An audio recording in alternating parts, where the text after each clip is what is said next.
बच्चों अपन देखते हैं भौतिक अधिशोषण और रासायनिक अधिशोषण में क्या अंतर होता है। अपन देखते हैं, पहले बात करते हैं भौतिक अधिशोषण की। तो इसमें अधिशोष्य और अधिशोषक के मध्य वान डेर वाल्स बल पाया जाता है जो कि काफी कमजोर होता है, जबकि उसमें अधिशोषक और अधिशोष्य यानी एड्सॉर्बेट और एड्सॉर्बेंट के मध्य में रासायनिक बंध पाए जाते हैं। दूसरी अपन बात करते हैं कि ये जो प्रक्रम है वो उत्क्रमणीय होता है, क्योंकि वान डेर वाल्स बल जो होते हैं काफी कमजोर होते हैं और कणों को आसानी से हटाया जा सकता है, इसलिए ये उत्क्रमणीय प्रकार के होते हैं। जबकि ये जो होती है प्रक्रिया यानी रासायनिक अधिशोषण जो होता है वो अनुत्क्रमणीय होता है, क्योंकि इसमें रासायनिक अभिक्रिया हो जाती है, कुछ केमिकल बॉन्ड बनते हैं, कुछ टूट जाते हैं, इसलिए ये एक अनुत्क्रमणीय प्रकार की अभिक्रिया होती है। तीसरी अपन बात करते हैं कि इनकी अधिशोषण ऊष्मा जो होती है वो 20 से लेकर के 40 किलो जूल प्रति मोल होती है, जो कि वाष्पीकरण ऊष्मा के बराबर होती है। रासायनिक अधिशोषण की अगर अपन बात करें तो इसके अधिशोषण की ऊष्मा जो होती है वो 80 से 240 किलो जूल प्रति मोल तक होती है। चौथा, अगर अपन इसमें अंतर देखें दोनों में क्या अंतर होता है, तो इसमें बहुआण्विक परत बनती है, यानी जो भौतिक अधिशोषण होता है, ये भौतिक अधिशोषण जो होता है इसमें बहुआण्विक परत यानी जब कण एक बार पृष्ठ सतह पर आ जाते हैं तो उसके ऊपर भी और कण आ सकते हैं, क्योंकि वान डेर वाल्स बल होता है, इनके मध्य आकर्षण होने के कारण ये बहुआण्विक परतों का निर्माण कर देते हैं। जबकि इसमें जो परत होती है उस पर केवल एक आणविक परत का निर्माण ही होता है, क्योंकि रासायनिक बंध बनने के लिए इनको स्थान की आवश्यकता होती है और वो केवल एक परत से पूर्ति हो जाती है और दूसरे जो कण है उस पर नहीं आ पाते, इसलिए इसमें एक आणविक परत ही बनती है। फिर हम बात करते हैं इसके पांचवें अंतर की, इसमें सक्रियण ऊर्जा की आवश्यकता नहीं होती, क्योंकि कण केवल आते हैं, दुर्बल वान डेर वाल्स बल आकर्षण के कारण चिपक जाते हैं और वापस हट जाते हैं, इसलिए इसमें किसी तरह की सक्रियण ऊर्जा की आवश्यकता नहीं पड़ती। लेकिन इसमें कुछ रासायनिक बंध टूटते हैं और कुछ नए बंधों का निर्माण होता है, एक उत्पाद बनता है, एक प्रोडक्ट बनता है, तो प्रोडक्ट बनने के लिए कुछ ऊर्जा की आवश्यकता होती है, उसे हम सक्रियण ऊर्जा के रूप में मापते हैं, तो इसलिए इसमें सक्रियण ऊर्जा की आवश्यकता पड़ती है। फिर हम बात करते हैं ताप की, कि ताप बढ़ाने पर अधिशोषण घटता है। क्यों घटेगा बच्चों? इसलिए घटेगा क्योंकि जैसे जैसे ताप बढ़ाएंगे इसके जो कण इस पर अधिशोषित हुए हैं, जो आकर के पृष्ठ पर चिपकते हैं, वो ताप मिलने पर, एनर्जी मिलने पर वापस से उड़ जाते हैं, हटते जाते हैं, इसलिए उसके अधिशोषण की दर कम हो जाती है। जबकि यहाँ पर निम्न ताप परास पर ताप वृद्धि में अधिशोषण में वृद्धि होती है। क्यों होती है? क्योंकि रासायनिक बंध बनने के लिए और टूटने के लिए कुछ ऊर्जा की आवश्यकता होती है, वो हमें ताप से प्राप्त हो जाता है और रासायनिक क्रिया से उत्पाद आसानी से बन जाते हैं, इसलिए यहाँ पर ताप बढ़ाने पर अधिशोषण में वृद्धि हो जाती है। फिर अपन बात करते हैं कि वान डेर वाल्स बलों के कारण इनकी प्रकृति जो होती है वो विशिष्ट नहीं होती, ये केवल चिपकने का काम करते हैं, वहां पर संग्रहित होने का काम करते हैं, जितने भी कण हैं आकर के इकट्ठे हो जाते हैं और पुनः हट जाते हैं, इसलिए इनकी क्रिया कोई विशिष्ट नहीं होती। जबकि इसमें रासायनिक बंध के कारण इनकी प्रकृति विशिष्ट होती है, क्योंकि एक विशेष प्रकार के पदार्थों का निर्माण होता है, उत्पाद का निर्माण होता है, इसलिए ये विशिष्ट प्रकृति के होता है। तो इस प्रकार अपन भौतिक अधिशोषण और रासायनिक अधिशोषण में तुलना आसानी से कर सकते हैं।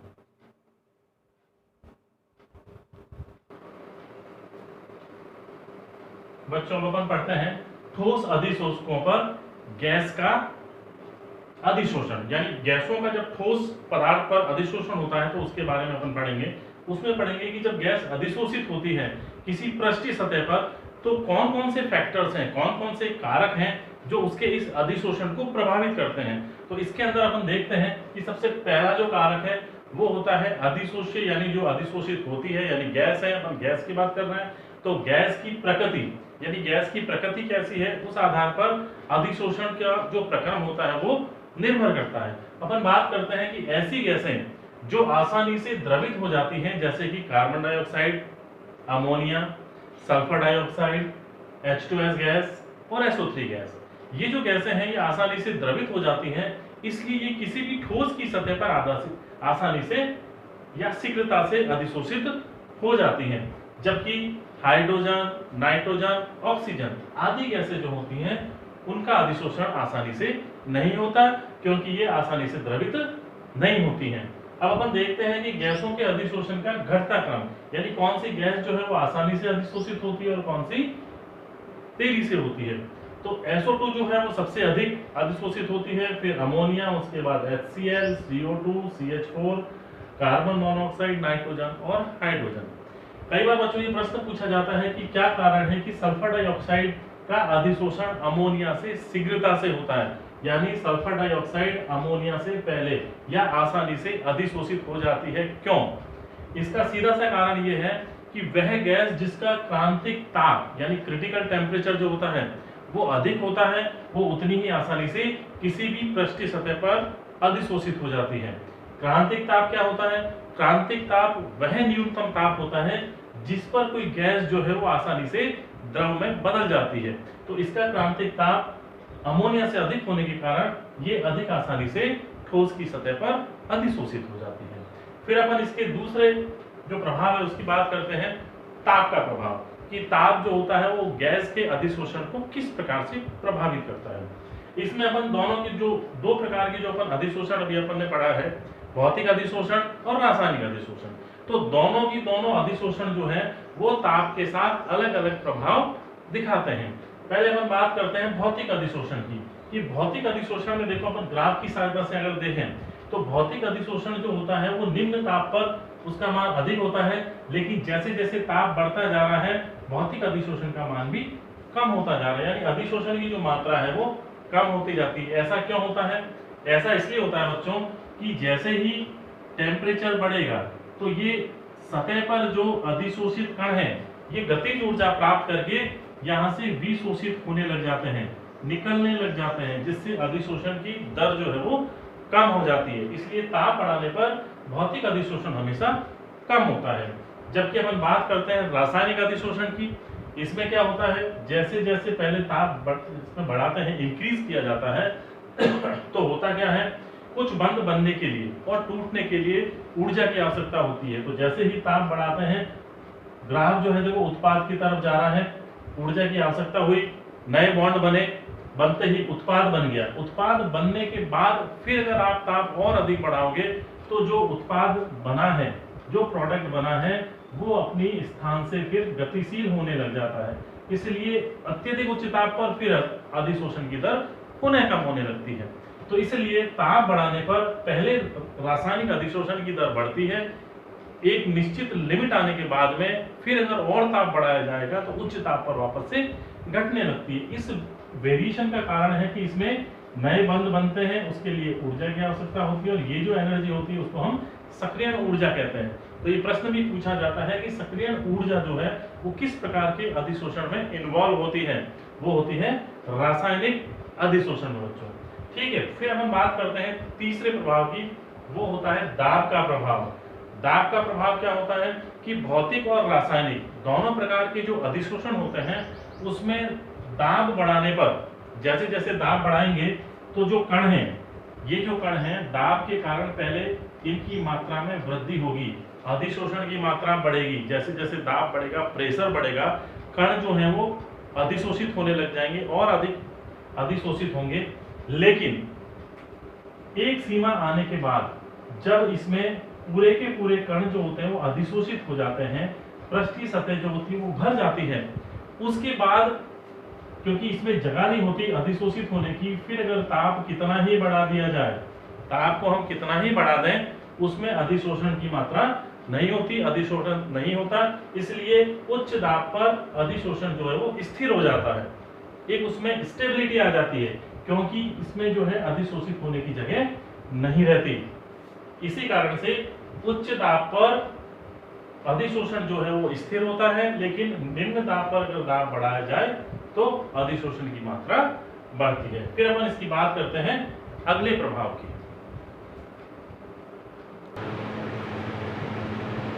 अपन बात करते हैं इसके चौथे प्रभाव की, अधिशोषक का पृष्ठीय क्षेत्रफल। क्योंकि अधिशोषण अपन जानते हैं कि एक पृष्ठीय घटना है, पृष्ठ पर होने वाली घटना है, तो अधिशोषक जितना बारीक होगा, इसका पृष्ठीय क्षेत्रफल जितना अधिक होगा, उसके अधिशोषण की क्षमता उतनी ही अधिक होगी। यहाँ पर एक हमें क्रम देखते हैं अधिशोषकों का कि क्या उसका क्रम होता है। यहाँ पर देखते हैं कि कोलोइडी पैलेडियम जो होता है इसकी अधिशोषण की क्षमता सबसे अधिक होती है, प्लेटिनम की कम, औरम की और भी कम और निकल की सबसे कम।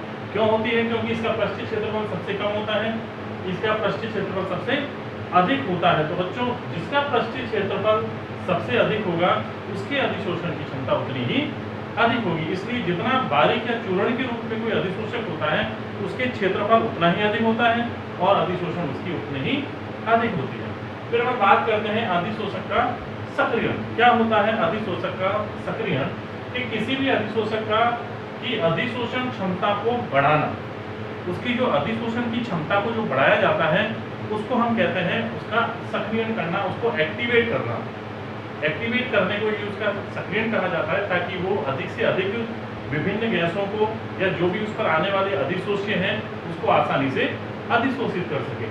तो इसकी 3 विधियां हैं मुख्य रूप से। कौन कौन सी विधियां हैं?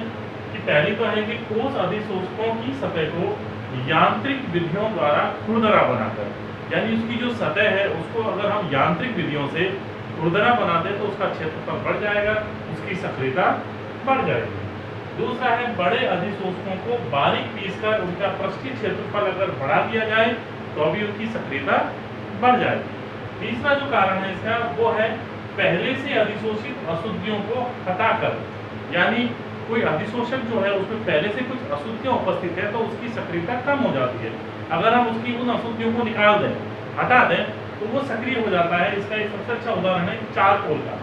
चारकोल जो होता है उसमें अगर कुछ अशुद्धियां हैं, नमी की अशुद्धि आ जाती है, तो अगर हम उसको गर्म करें, गर्म करने से वो उसमें उपस्थित नमी और अन्य जो गैसें होती हैं वो निकल जाती हैं और चारकोल जो होता है वो सक्रिय हो जाता है।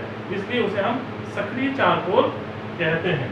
ठीक है बच्चों, तो इस प्रकार हम इसके विभिन्न प्रकार के प्रभावों का यहाँ अध्ययन कर लेते हैं कि अधिशोषण पर जब किसी ठोस पदार्थ के पृष्ठीय सतह पर कोई गैस अधिशोषित होती है तो कौन कौन से कारक उसको प्रभावित करते हैं।